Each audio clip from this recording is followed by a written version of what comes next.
The Red Dirt D&D podcast is brought to you by Pro Laser Cuts. The Oklahoma company provides pre-made and customizable design laser cut dice towers, tokens, and more, developed by a gamer for gamers, and now available to enhance your tabletop game. Pro Laser Cuts products can be found at many Oklahoma City area game stores, local events, and now available online at prolasercuts.com. That's laser and cuts with a Z, Pro Laser Cuts. And by SD Way Gaming, where dice goblins unite.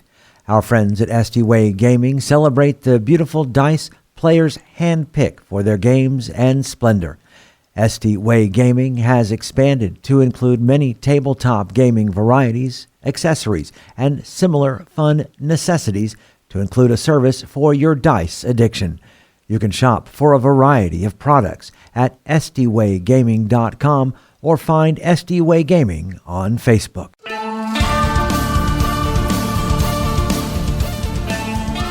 Welcome to Red Dirt D&D. I'm Michael Cross, and I play Gaz, an orc barbarian, sworn protector of the Caliban frontier. I'm Konnor Shenold. I play Konnor with a K, Kobold Sorcerer who's a continuous thorn in the Empire's side. I'm Johnny Payne, and I play Xonimus Dinar, a paladin of dusk, using vengeance as a tool to protect the ones I love. I'm Kiri Hester. I play Poppy Tea Leaf, the halfling desert druid determined to save the wild places from the ambitions of civilization. I'm Brooke Bullock, and I play Mokrin Stoneshaper, a young dwarf sorcerer finding his true family as revealed by the secrets of the frontier. And I'm Ash King, your dungeon master. Join us now for Tales from the Caliban Frontier.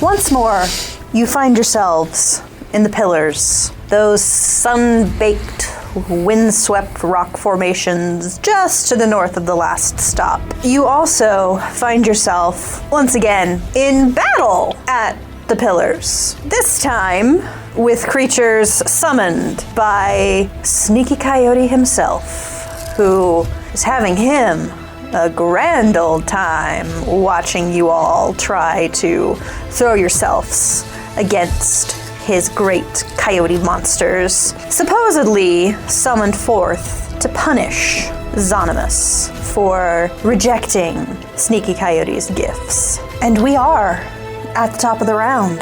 Xonimus. I'm gonna watch this sword blade extend a little bit as I grasp it from Poppy's hand. Blade turn obsidian with a twinkling of starlight in it. It just feels right holding it. And that it was Gideon's and that it was handed to me by Poppy. And I'm gonna turn around and I'm gonna swing at this son of a coyote's coyote. With a 24. That'll hit. And remember, it is a +2. Mm-hmm. He's hunter marked. So you will need a d6 for that. It's a magical blade, so I'm assuming everything goes through. Yep. So here's the normal damage. 17. And then we're gonna throw in, and I'm gonna mark off a spell slot as I smite him for an extra 6. As I swing the sword across, and it's a blur of darkness, and right before it strikes, the twinkling in it flashes with moonlight. Yes, you pour a little bit of that power that dusk has given you into that swing, brandishing holy radiance, slashing this beast right across its nose. Is that all for you? No, I'm swinging again. Okay. Does look bloody. 13. 13 will not hit. Rolling around to my coyote monsters. One is going to go after you, Zani. The other one will go after Gaz, having just been struck. The bite will be an 18. I'm 18. 18 hits exactly. Man, that was a crappy roll. You're counting way too much for it to be a crappy roll. 19 piercing damage. Stop counting. See, the dice number was low, but then they get to add all of the extra numbers. Yeah. Unfortunately, the tail stinger is only an 11, so that will not hit. Gaz, you reckless attacked last turn? Okay, so this is at advantage. So the bite will be a 24. 24 will hit. For 30 points of piercing damage. Ouch. Reduced to 15. Just to 15 because of rage. And then the tail stinger. A 22. Reaction to try to block it. My AC is a 17, so I need a 5 or higher. 6. Yay. Okay, so you successfully blocked the tail stinger with your own tail. That's why I blocked on that, yes. And then the first one, I need another dex saving throw. Okay. Will be a 9. Okay, so it takes another 46 of fire damage. So 10 points. 10? Okay, so reduced to 5. And it's still on fire. Rolling right along to Gaz. 2 longsword attacks. Starting with a 24 to hit Will hit. for 13 points of damage. A 29 to hit Okay, for 11 points of damage. okay. And then tail attack. A 21 to hit. Will hit. That will be 10 points of damage, and I need a wisdom saving throw. Okay. Will be an 8. Fantastic. Has this the one that we've been hitting the whole time, and how is he looking? Well, you've been working on the second one. Yes. He's actually looking worse than the first one, just because you've been hitting him. Then he is going to take 2d12 psychic damage. All right. Oh, it's a 4. Oh, and a 3. Oh my gosh. Yeah, so only 4 extra psychic damage. Okay. My infectious fury, but that is all for me. Okay. Mokran. Konnor. Oh, yes, Konnor. Sorry. You're Great right. part. No worries. So I'm going to use one of my sorcery points to transmute my immolation spell from being fire. Can I do an insight to see which would be better? I would give you either an Arcana or a Nature. Okay, they're both the same. And by that I mean it's a +0. 16? So with a 16, you recognize that these creatures have a resistance to, you already know about the fire, but they are resistant to lightning, cold, and then all damage from non-magical attacks. So I'm going to change it to acid.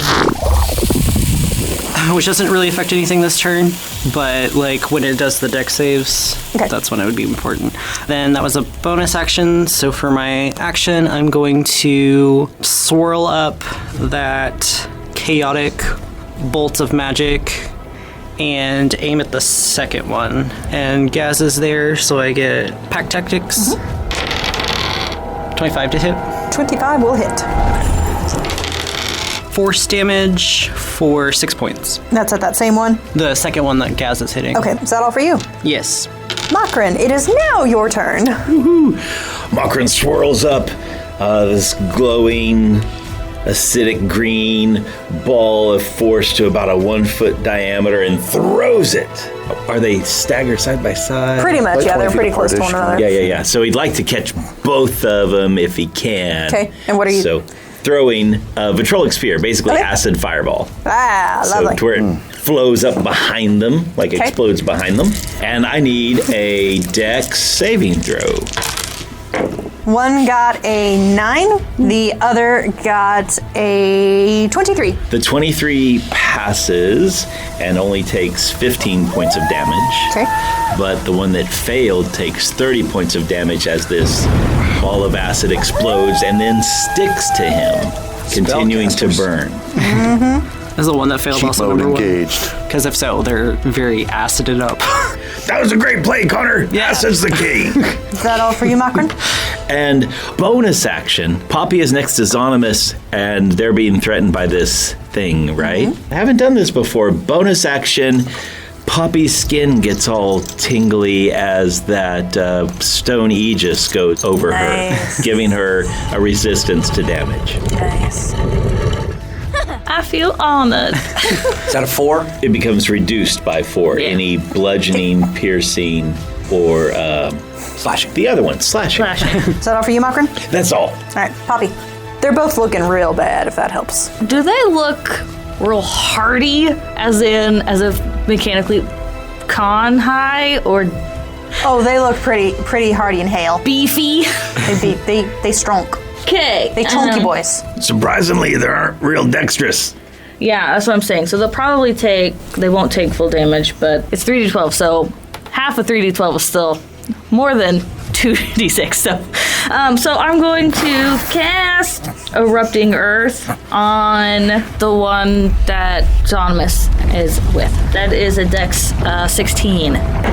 That is a dex of 14. You fail. Okay, so that's actually not bad. So that's going to be 19, but it's just regular bludgeoning. It is a spell, but I don't think it counts as magic because they're just normal rocks. I use magic to shake up the rocks, but the rocks hitting them are normal. The rocks themselves are just racks. So 9. And then, of course, that area, probably like next to him or behind him or something, becomes difficult terrain. Zani. Is this the one that took the acid? The left one? I think number 2 took it worse. I'm just going to swing away because I feel like there's bigger fish to fry than we're doing something big and fancy. So that is going to be 14. 14 hits exactly. Yay! 18. And swing again with 16. Well, the first one you swung at, you hit just that right spot. You know, you get that nice arterial spray. Is dead. So would you like to use your second attack to hit the other one? Yeah. Okay. Yeah, like 16 or something on the die. Okay, yeah, that'll hit. All right, and then I'm bonus action, move my hunter's mark. 16. To borrow a phrase from a really popular DM, not a better DM, but a popular DM, how would you like to do this? I will finish the swing on the first one, and as it slumps back into the opening in the ground created behind it from Poppy's spell, and its head hits hard. I know it's down. I follow that through. I step over to the right, and I swing it around and rake the blade right across its throat. And I finish this motion by going back around in this spin all in one motion till the blade is pointed right at Sneaky Coyote, perched over on his stump. The 2 coyote monsters fall. As soon as their bodies hit the sand, they disappear, as if they were never there. Sneaky Coyote just grins wildly. Oh no. I cannot believe it. I will reach up inside my jacket, pull my hand out, and it's covered in blood, and go, damn you, Coyote. Yes, I am the cruel and terrible god who punishes those who leave his path most ferociously. Good job, kid. I'll turn around, everyone. We won't have to worry about him again. The slate is clean. But while you're here, if you want to circle on this map where Thundercrack lives, that'd be super helpful. No. I can't interfere that much. Can you make our 50-mile wide circle slightly smaller? No. Like a 40-mile wide circle. I don't feel like it. Okay. Well, let's just go to Smithson. Come on, guys.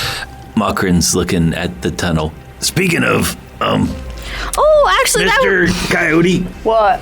That tunnel's kind of narrow, and I happened to bring in a horse and cart here. They're welcome to stay in your shrine. I mean, they'd be safe and stuff, but... Can you make the tunnel slightly larger so we can get our cart through? Now, why would I want to do that? You can make it back to its normal size later. But that's work. Pretty place. I'll put in a good word for you with your mama.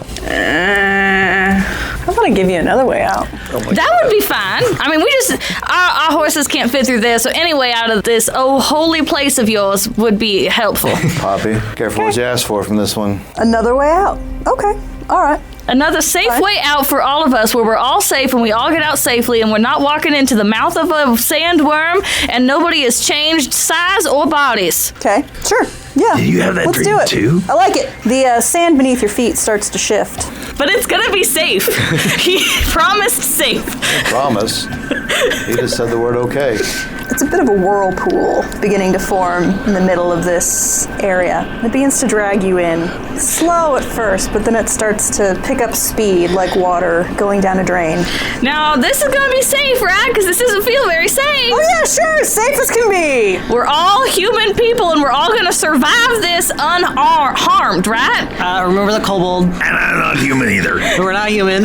Humanoid and horses and you know what I mean, we're mortal.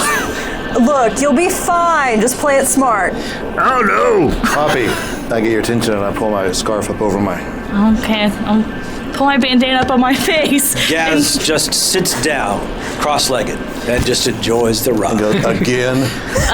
And then I also would try to put my shirt over Wildfire's head. Don't breathe the sand, honey. It's bad for your little lungs. And so, you are all swallowed by the sands. Everything going dark.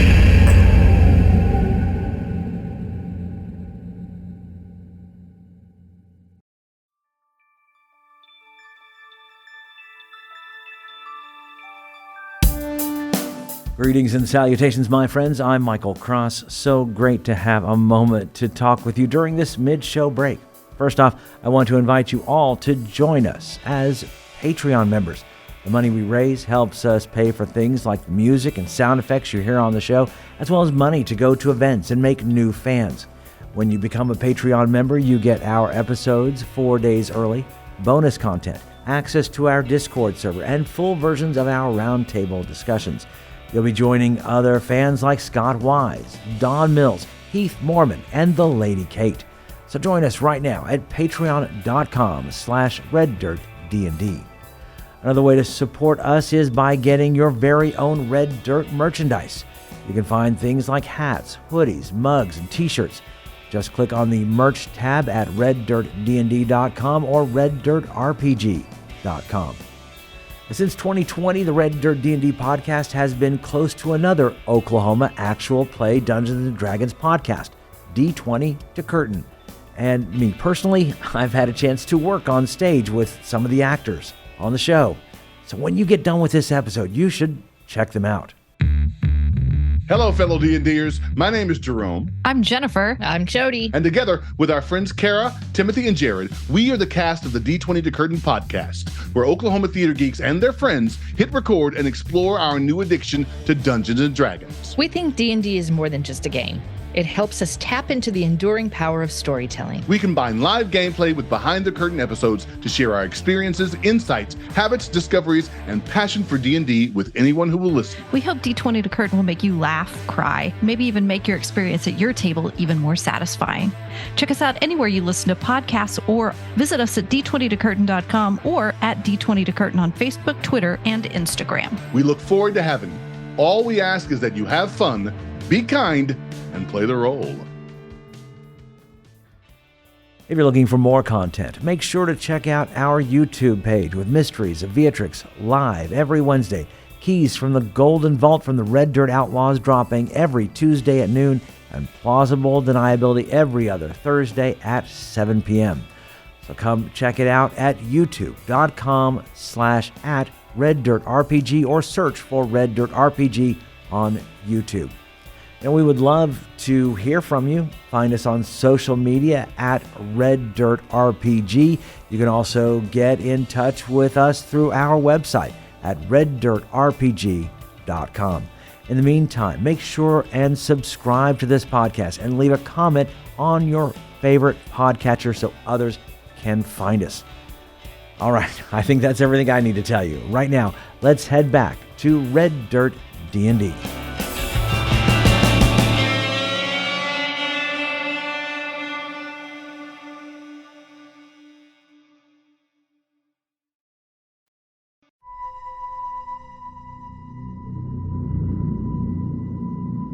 When your vision starts to clear, you're a bit concerned at first because everything is still dark. You could have sworn that it was about noontime when you all were sucked in to this sand portal, and you don't recognize where you've been spat out, but it's the darkness of midnight. Hey, Xonimus, are we dead? No, Bobby, we ain't dead. Because I can't see nothing. It's real dark in here. My robe doesn't glow, does it? The stars don't light up? I don't think so. It doesn't in text. It's not any flavor or something. Those of us who have the dark vision, Yes. can we see each other? Yes. Okay. 19 on perception. Can we see the sky? The sky looks to be a cloudy reflection of what it is normally. I will pull out my torch and I will light it up. Well, that's nice. I mean, I can light that for you next time. You don't have to fuss with the thing. But thank you, because I know that you guys can see, but I can see now. The terrain around you is barren and desolate. Are we inside or outside? Yes. Are there stars, the moons? No. Can Malkin get a sense of if we're underground? You're not underground. Okay. Are we on the ground? You are. Okay. I shake the sand out of my clothes. Are we on the top of the pillar? Nope. I'm suspicious that this might possibly be my fault. I feel like maybe should have stopped talking and we could have figured a way out by ourselves, and now he's put us in some kind of interdimensional maze or something. I apologize. Listen, I know you maybe meet gods every day, but the rest of us don't meet gods every day. It was. Well, how thrilling was it for you? It was pretty awesome. I'm not gonna lie. Great. That part where he summoned the coyotes and then we had to fight him and look where we are now. Is he like that every time? Sometimes he kisses you, sometimes he kills you. I don't know. Are there walls? Can we see walls to the torchlight through our dark vision? I actually have something. I think it might be a ritual, so I might need a minute to do it. If I step sideways, do I see anything? Does it look different around? I mean, It's the weirdest thing. You want to try to shift out, but something won't let you. what I'm doing is I'm trying to shift into the other plane. What if we are in the other plane? Give me a minute, and Wildfire, come here. Arcane checks! I can't shift. 1. I got a 1. Hooray! I got a 2. -1. Hooray! I rolled a 1, and I have a +1. Can I get another +1 since I have this rope that lets me shift? So then I rolled a 3. Take that. I'm just giving it to myself. Makrin got a 22. 22. I also got a 22. I got an 18. 18. So you see me over here going, well, you wouldn't know because you never seen me do it before. That's right. Xonimus, what are you doing? I don't know. You look like you're dancing, if I'm being honest. Like you're trying to take a step, but there's a wall that we can't see in front of you. As I have learned in my travels, young Xonimus, when dealing with things like this, it's best to defer to the spellcasters. It is the coyote. So I do have a ritual spell that could feed into kind of what we talk about here, because I have commune with nature. So I briefly become one with nature and gain knowledge of the surrounding territory. In the outdoors, it gives us knowledge of land within 3 miles of you. In caves and other natural underground settings, the radius is limited to 300 feet. But what it can do is you instantly gain knowledge of up to 3 facts of your choice about any of the following subjects as they relate to the area. And the important thing here is influence from other planes of existence. Because I tried to step and it failed, I'm going to try to return. You stay exactly where you are. Of course I do. Reaching out to the weave to attempt to kind of get your bearings. Yeah. Coyote has put you on an entirely separate plane. Poppy, I can't, I don't feel the earth. Yeah, I wasn't specific in my ramblings of things that I needed him to promise. I did not specify that we would remain on the same plane of existence. But you feel a weave? Well, you don't feel a weave. Konnor, you feel a weave? It's a bit different. Right. I think he shifted us to another plane. Xonimus, what all does that cloak you have do? Were you trying to shift? I think it can. I've kind of been feeling it since I put it on. I can't do anything in here. The part that's really making my noodle, is this another form of his punishment? Or are we supposed to be here? Honestly, once we finish, he didn't seem that mad at you, so maybe he's trying to help us, but he isn't going to actually help us, but he's going to, you know what I mean. You know, you're really good at making you second guess yourself, too. So do we just choose a direction and start walking? Is this some kind of puzzle or something that we need to solve? Wait a minute. What if Cimarron's place isn't actually on this plane? On our original plane? No, it definitely isn't. So then, like maybe we just got a big help in getting where we need to go. Except that we don't know where we are in relation to where Cimarron might be, and even if we're on a different plane, that doesn't mean we're on his plane. But the last thing you asked him for was could you draw circles on the map? Oh, it wasn't the last thing, but you know what I'm saying. Yeah. And Well, he that refused. was just a thundercrack, not a Cimarron. Right. With your knowledge of planes, do you know which one we're on? Well, let me and Makram put our heads that's together a and good see if we idea. can't get a good idea. Roll it. Another 22. Another 22. I got a modified 20. So we're on another plane. We're not on our plane. Right. We just gotta figure out which one we're on. So, with your rolls, you get the sense of overwhelming dread. It's the strangest thing because this isn't even quite a plane. It's a demi-plane. It's a plane within a plane. And it seems to be as if it's made just as much to keep something in as it is to keep things out. Well, whatever plan we're in, it could operate as some kind of prison. I don't know if putting Cimarron here would be Thundercrack's idea, but definitely bad. We definitely all probably want to stay close to each other. I would say staying close is a good idea. Do we have the carts and the horses? Just pick a direction and start walking, I guess. Poppy, I remember you telling me stories of the Mesa and you having a spell to locate things. I mean, they have to be kind of close by. I can only get to things within about 400, 500 feet. And where we're at is pretty flat. If it was within 400, 500 feet of us, we could see it. I remember my mother used to have a spell called Find the Path. Well, your mother's quite a bit more powerful than I am at this juncture. She might have also just have memorized that spell, but... True. I don't have that one. I look over at Xonimus and I say, You are our leader, so which way should we go? I think we need to extinguish the torch, Poppy get in the cart. Right. It doesn't matter if you see or not, if you're in the cart. Oh, I could also just do this, and wild shape too. We can do Puma again. Okay. So the question is I have for the DM and the mechanics, because this got brought up about how you can't.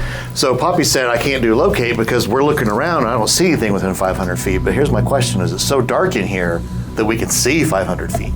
The darkness here is definitely oppressive, and it's one of those things you can see out into a distance, but it gets really shadowy the farther you look out. All right. If I have heard my mother's talk about this, if we are in the mists, then any direction will take us in the correct direction. What do you So mean? we are following you. What do you mean? Go. Which way was Smithson from the pillars? That'd be north. All right. Well, let's start walking north to where we were going. Let's see what kind of trick Coyote had up his sleeve. I mount up on Cal and follow you. You said something, gas? What do you mean mists? When we talk about planes of different types, sometimes that feeling of awfulness, that dread, can sometimes be involved in mists that surround these planes. And to get in, you just simply go, as they all lead in the same direction, which is into the plane. All right. Who here is the best with traversing land? That would be your druid. Great distance. But your druid can get through natural terrain. What I'm looking for is, can you tell us when, okay, I think we've traveled far enough that if we were on our plane, we would be at Smithson's? I do not believe we will be going to our plane. We are going into, you will not know. It's not a one-to-one. We are in a new plane. We are not on our plane at all. So it's not like just a mirror We of just our world. It's a whole different world. gotta travel until we hit something. That's eventually. right. So we just North keep it going. is. We'll walk. Cart in the middle. Guys, I don't want to keep sticking you in the back, but That's where I belong. all right. That's the marching order.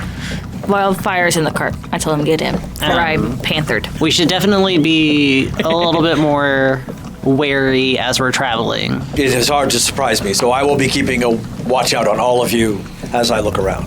And we go as quickly as we can. We don't want to run, but we want to get out of here, out of the mists, as quickly as possible. When Gaz says it's hard to surprise him, Xonimus for a brief moment kind of wishes he could take advantage of all this mist and darkness, and then he feels the puma up at his side, and he reaches out and just runs his hand down her head, the back of her neck, between her shoulders, and that brief moment fades away, missing what he once was. You begin your march into the mists. It prevents you from seeing too far ahead, but you set your course and you walk it true. And slowly but surely, the mists begin to lessen. The landscape is still barren. The landscape is still desolate. But soon, you find yourselves in the ruins. Architecture highly similar to what you've seen in the Mesa that the Dragonborn would have worked on. Stretching up in the center of all this, a large ziggurat pyramid. Steam and whistles. Would you all give me perception checks, please? We use poppies, right? Yes. 22. 21. 20. Gaz, Makran, Konnor, the three of you hear it first. The quiet, sniffling, crying sounds of a child, lost and alone. Is it coming from up ahead, or is it coming from another direction? It's coming from what looks like a ruined house. I call forward to Xonimus and Poppy and I say, there is the sound of a child that we might want to investigate. I'll put my hand up for everyone to stop and listen. Yeah, I hear that. Yeah. Weeping. Let me check that out. As soon as they bring it to your attention, yeah, you can hear it. If you'll stay here. No. I don't think we should be separated. No, we all go. I agree. Especially here. All right, then let us all head over there. As we approach, I'm gonna see if I can smell a warm, alive being, because I did really bad on my perception check and I wanted a second shot, but I only get advantage on smell. Okay, yeah. Give me a perception at advantage.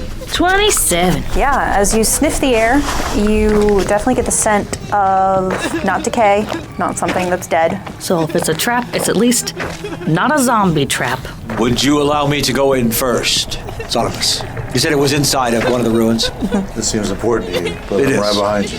All right, I will let you know if there is danger. You've done this before. Would we know how fast you can travel? Oh yeah, I can go 50 feet. Actually, do you want to come in with me? Because you and I could travel about the same speed. Sure. I was going to say that or send you around back. Well, I think that would be splitting up the party. You go in. Yes. You get like 10 feet, I'm in. Yes, that sounds good. So you approach this dwelling, stone exterior. There's no door, but there is a mat that's been hung to keep out the elements. Pushing it to the side, you see inside it looks completely ransacked. Everything's been turned over and torn apart. You can still hear the crying. Has it been recently ransacked, or is there a layer of dust on everything? There's definitely a layer of dust where it looks like it's been like this for some time. Okay. And now that we're inside, can we tell where the sound is coming from? It seems to be coming from, there's like a table that's been turned over. The front of the table is towards the door. So this child is probably hiding behind that table. And Poppy and I will slowly make our way to the table and look around. I will step into the doorway. I try to look very sympathetic so that they don't think I'm trying to eat them. Looking over the table, it's an elf, very young, probably the equivalent of 5-6 years old. A young child. Oh. I am sorry. I did not mean to startle you. We are not here to harm you. You don't look like the monsters. I am not a monster, except to the monsters. They fear me. I will take care of you if you need someone. These little hands just open up and reach for you and... My name is Gaz. What is your name? Kamari. Kamari, you are amongst friends now. You make the monster go away? I will take the monsters down for you. They will fear me. These little arms just hug your neck tight. All right. What do you know of this place, Kamari? Don't know. Always live here. How long have you been here? Don't know. Where are your parents? Don't know. Big monsters come all the time. Paladin ping. I'm paladin pinging not because of the child. I'm paladin pinging because of what the child's afraid of. Mm-hmm. If I happen to ping the child, this conversation is going to go a little bit different. You pick up on a series of dark creatures coming towards you. Are they in the house? Quickly. Not in the house. Outside. Get everything inside. Hey, Xonimus, don't freak out. It's me, Makrin. How's it going in there? Get everything inside. Something is coming. Can we fit everything inside? At least the living things. Okay, Konnor, help me untie the horses. Okay, so That pin right there, release that. yeah, okay, yeah, I'll start working on that. Gas incoming. How many? I'll hold up 4 fingers with kind of a look of doubt. All right. Confident they're coming. Doubt that it's only 4. I whistle for Cal to come in. And as Cal comes in, I look at Kamari. I say, Kamari, to defeat the monsters, I must have my hands free. I will place you on this horse, and you will be safe. Cal will take care of you. They will not get anywhere near you. As I pull my shield off of the horse and draw my longsword and said, let them come! So what I will also tell you, Xonimus, is that the only creatures that you sense with your divine sense, because it's celestial, fiend, or undead, it's just the 4. The kid doesn't ping you. Do I know if it's celestial and or fiend and or undead? Fiends. When Wildfire comes in, I will point my head at the kid, and hopefully Wildfire spent enough time with me to figure it out. Well, I'll see this, because I'm going to look to you before I join Gaz. Wildfire, right here, okay? Poppy, be with you and I, and have the spellcasters in the back with the child, and I at least Wildfire. have temporary hit points right Stay now. close. I want to position myself where it's easy for everyone to stay close. Yes. Makrin's skin crinkles up to that cracked earthwood. I think at this point, it would be appropriate for everyone to roll initiative. Xonimus. 13. Konnor. 16. Gaz. 20. Makrin. 15. Poppy. 8. And just for fun, what is everyone's passive perceptions? 15. 18. 11. 11. Passive wisdom is 10. Oh, excellent. You hear the 4 thumps landing atop the roof. I will give you, just state for me what you're doing. Is it a 2-story house? Nope. Fireplace? Nope. Okay, the weak points are going to be in the middle, so let's hug the wall. You do see some windows, though. Are we sitting here? Wait. Yeah, stay quiet. Stick to the corners so you can see all the windows. Konnor, give me just a quick perception check. Okay. 15. 15? You can't make out exactly what's being said, but you're hearing creatures softly giving orders to one another in a corrupted form of Draconic. As you all lie in wait, hearing claws above you on the roof, an uneasy quiet descends upon the group.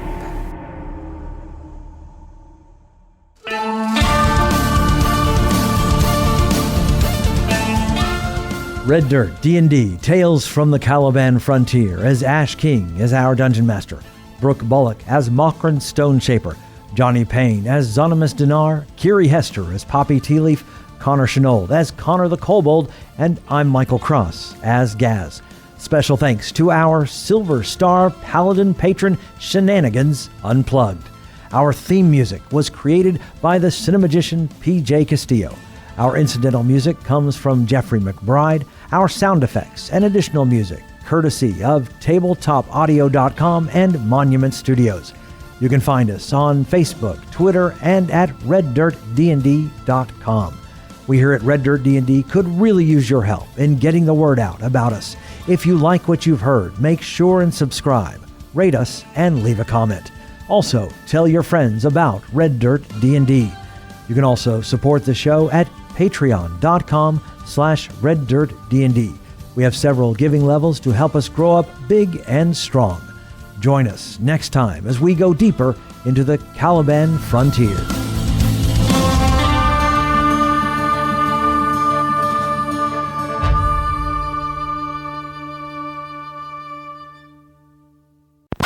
And it's still on fire. This Yode's on fire. The other one, slashing. Sorry, I was going to try to say that. Slashing. Remember, I couldn't remember what it was called last time. I called it slicing. Slicing, damn it. It slices, it dices, it... Now all I can think about is slap chops. Slices it, dices it, makes julienne fries. Will not break. I keep going Rocky Horror. It slices, it dices, it circumcises. On sale for $3.99 in the lobby after the show. Woo! We didn't name these two cuties. It's 1 and 2. Thing 1 and thing 2. So is this one thing 1 or thing 2? Thing 1. Okay, thing number 1. Oh, I put all my D12s away because I never used them. I must say, D12s, whoever uses D12. I do in my normal. Barbarians do. I'm a barbarian. Barbarian waves frantically. Gaz, man. Me. Okay. So I will jump to the right. It's a jump to the left. I was. It's a step Well, to it's the right. to the left. So I know, but I have to. But it's to the. I know. Those are the worst. Let's do your second So, again. Coyote just needed to say that he punished you. Yes. Yeah. He likes did. you. So what Yeah. you're saying is Coyote needed... Plausible deniability. My next plan. Every is other gonna be- Thursday. Twitch.tv/RedDirtDND. Let me die. He'll walk away and then res me. That was, let me go to dying. Let me get to dying. I was about to use reverse that's exactly what I psychology thought was gonna on Coyote and be like, it's because he can't do it. That would have been so much better. Oh, that would have Like been Genie! good. Yeah. That would have been really then good. by the time I was Connor about should to have do jumped it, in he with was that. like, I'll Coyote, get can you make an better. object so Yeah. large you can't move it? That would have been fun. Now you're just giving Michael Cross sound effects on purpose. Like, Oh gosh, I swear we're gonna wake up in some maze underneath the pillars. What was the meme I sent one time? God's spirit hovered over the water. It's like, I had dark vision. Okay, let me finish describing. Overwhelming dread. This is far worse than I thought. Curse you! You found a way to work this in. Curse you indeed. I was thinking astral, but okay. Let's pick the direction. Okay, so from the pillars to Jacoby's. that'd be south. North. That'd be north. I'm a little discombobulated. And also not Jacoby, it's Smithson. Jacoby is back east. Let's try that again. Right, I have a headache. I think that Konnor had a great idea. Extinguish the torches. I'll pull my sword, which, by the way... My sword. I will pull the family sword. Which is true, at least in one way, for now. Listen, this group's like the Olive Garden. When you're here, you're family. And we are the Olive Garden of D&D parties. I will let you know if there is danger. It will probably sound like a scream. That's great. You know, I just realized, guys, I have a dark vision spell. I'm already established as a panther, so I will be a panther for the next 4 hours. Podcast it's 5 I hours listened now. It's cooler. Had the scroll in it once that said, learn your spells. Sorry, I need a good name for this baby elf. Baby elf name generator. Baby elf name. You don't want a stripper elf name for this one. It's Roxy. There are those who call me Tim. My mother's name is Roxy. Jackalope name generators? Keep clicking. Stay focused. Stay focused. Make your will save. Stay focused. Sorry. I'll call you Kevin. Kevin is the name of my barbarian, and he enters every situation by saying, "Hi, I'm Kevin. I have an appointment." Paladin ping. You bastard.